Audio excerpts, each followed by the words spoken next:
जय श्री कृष्णा। जय श्रीमद् भगवत गीता।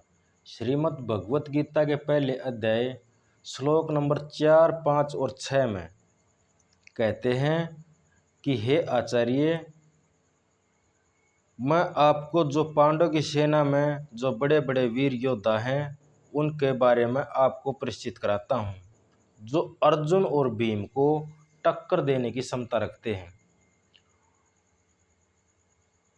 उन महारथियों के बारे में मैं आपको बतलाता हूँ। चौथे, पांचवें और छठे श्लोक में जो पांडव की सेना में बड़े बड़े वीर योद्धा थे उनका परिचय द्रोणाचार्य जी से कराते हैं। अब सातवें श्लोक में कहते हैं, हे ब्राह्मण श्रेष्ठ, अपने पक्ष में भी जो प्रधान हैं उनको आप समझ लीजिए।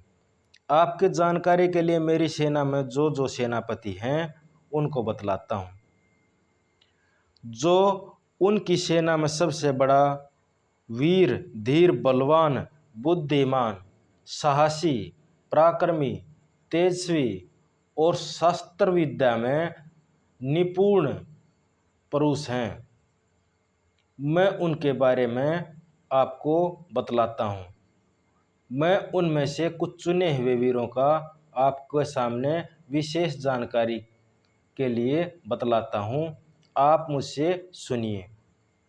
अब भगवत गीता के पहले अध्याय श्लोक नंबर 8 में अपनी जो कौरव की सेना में जो वीर योद्धा थे उनके बारे में गुरु द्रोणाचार्य जी से परिचय कराते हैं।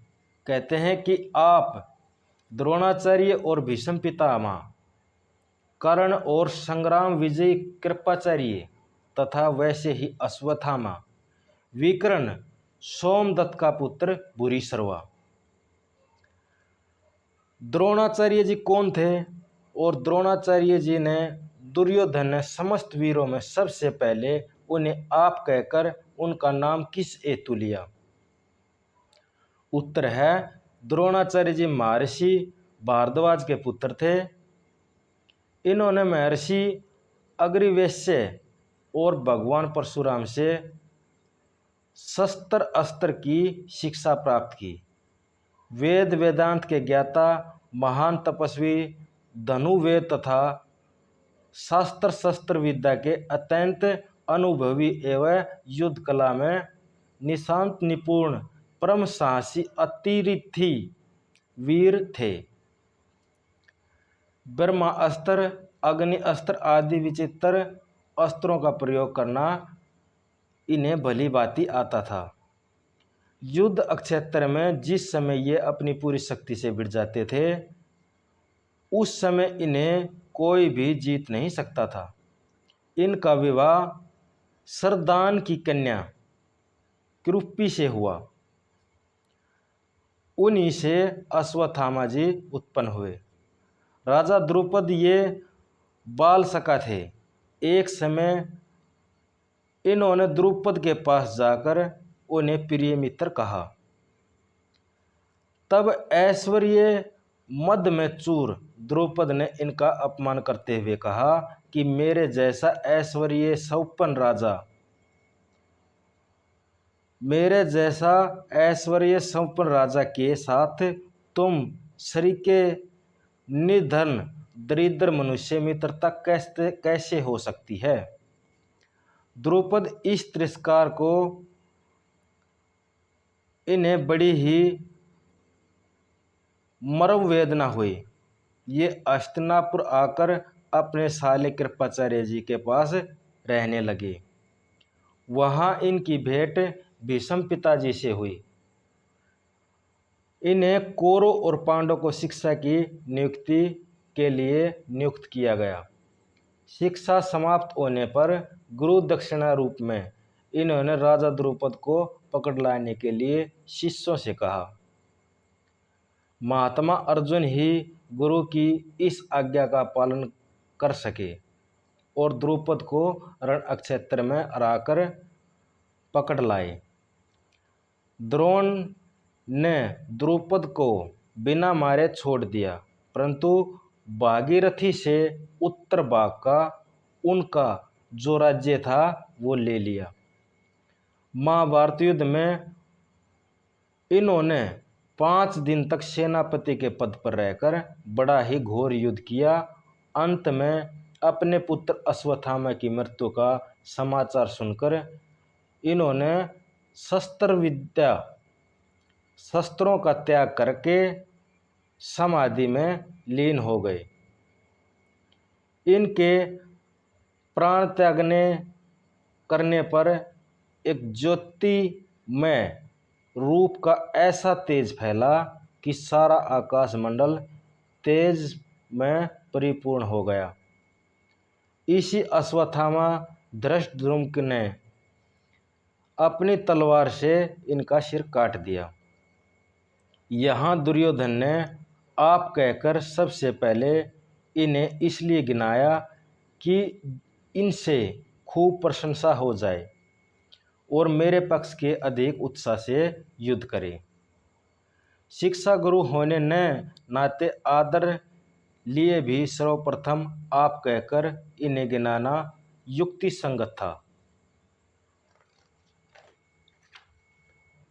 अब प्रश्न आता है कि भीष्म पिता कौन थे। भीष्म पिता राजा शांतनु के पुत्र थे। भागीरथी गंगा से इनका जन्म हुआ।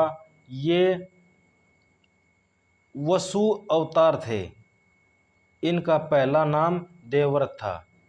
इन्होंने सत्यवती के साथ अपने पिता का विवाह कराने के लिए सत्यवती की पालनकर्ता पिता की आज्ञा अनुसार पूर्ण युवावस्था में स्वयं को जीवन भर कभी भी विवाह न करने का और राजपद त्याग करने की भीष्म प्रतिज्ञा की थी। इसी भीष्म प्रतिज्ञा से ये भीष्म पिता कहलाए। इन्होंने प्राय मनुष्य मात्र के परम लोभनीय स्त्री सुख और राज्य सुख सर्वथा के लिए त्याग दिया। इससे परम प्रसन्न होकर इनके पिता शांतनु ने इन्हें एक वरदान दिया कि तुम्हारी इच्छा के बिना मृत्यु भी तुम्हें नहीं मार सकेगी। ये बाल ब्रह्मचारी अत्यंत तेजस्वी शस्त्र और शास्त्र दोनों में पूर्ण पारदर्शी अनुभवी महान ज्ञानी महान वीर महापुरुष थे। इनमें शौर्य वीर त्याग तितिक्षा क्षमा दया सम दम सत्य अहिंसा संतोष और शांति बल तेज और न्यायप्रियता नम्रता उदारता लोकप्रियता साहस ब्रह्मचर्य वीरति ज्ञान विज्ञान मातृपितृ भक्त और गुरु सेवन आदि प्राय सभी सद्गुण परिपूर्ण विकसित थे। भगवान की भक्ति में इनका जीवन ओतप्रोत था। ये भगवान श्री कृष्ण के रूप में तत्वों को भली भांति जानने वाले थे। महाभारत युद्ध में इनकी समानता करने वाला दूसरा कोई भी वीर नहीं था। इन्होंने दुर्योधन को अपने सामने प्रतिज्ञा की कि मैं 5 पांडवों को कभी नहीं मारूंगा, परंतु 10,000 सैनिकों को हर रोज मारता रहूंगा। अब कर्ण कौन था? कर्ण कुंती के पुत्र थे, जो भगवान सूर्य के प्रभाव से कुंती की कुमारी अवस्था में ही इनका जन्म हुआ। कुंती ने इन्हें पेटी में रखकर नदी में डाल दिया, परंतु भाग्यवश इनकी मृत्यु नहीं हुई। ये बहते बहते पेटी के साथ हस्तिनापुर आ गए। अधिरथी नामक एक सूत ने इन्हें अपने घर ले गया और उनकी पत्नी राधा ने इनका पालन पोषण किया। ये उन्हीं के पुत्र मानने लगे। कवच और कुंडल के साथ ही इनका जन्म हुआ था। इसके अधिरथी ने इसका नाम वसुसेन रखा था। इन्होंने द्रोणाचार्य और परशुराम से शास्त्र विद्या और शस्त्र विद्या सीखी थी। ये शास्त्र और शस्त्र दोनों में ही बड़े पंडित थे और अनुभवी भी थे। शस्त्र विद्या और युद्ध कला में अर्जुन के समान थे। दुर्योधन ने इन्हें अंग देश का राजा बना दिया। दुर्योधन के साथ ही ये प्रभाव प्रगाढ़ मैत्री थी और ये तन मन धन से उनके हितैषी थे। यहाँ तक माता कुंती और भगवान श्री कृष्ण के समझाने पर भी इन्हें दुर्योधन का साथ छोड़ना अस्वीकार कर दिया। इनकी दानशीलता, ये सदा सूर्य भगवान की उपासना करते थे। उस समय ये कुछ भी मांगते थे तो ये सहज ही दे देते थे। एक दिन देवराज इंद्र ने अर्जुन के हित के लिए ब्राह्मण का वेश धार कर इसे शरीर के साथ जो कवच और कुंडल थे वो मांग लिए और उन्हें एक वरदान दिया। एक वरदान दिया कि जो मैं तुम्हें अमोघ शक्ति प्रदान करता हूँ, इसको तुम एक बार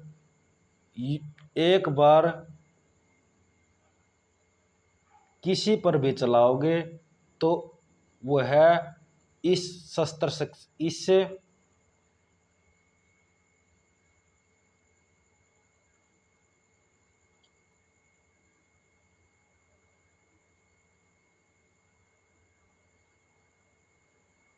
युद्ध के समय उसी के द्वारा भीमसेन का पुत्र घटोत्कच का वध हुआ।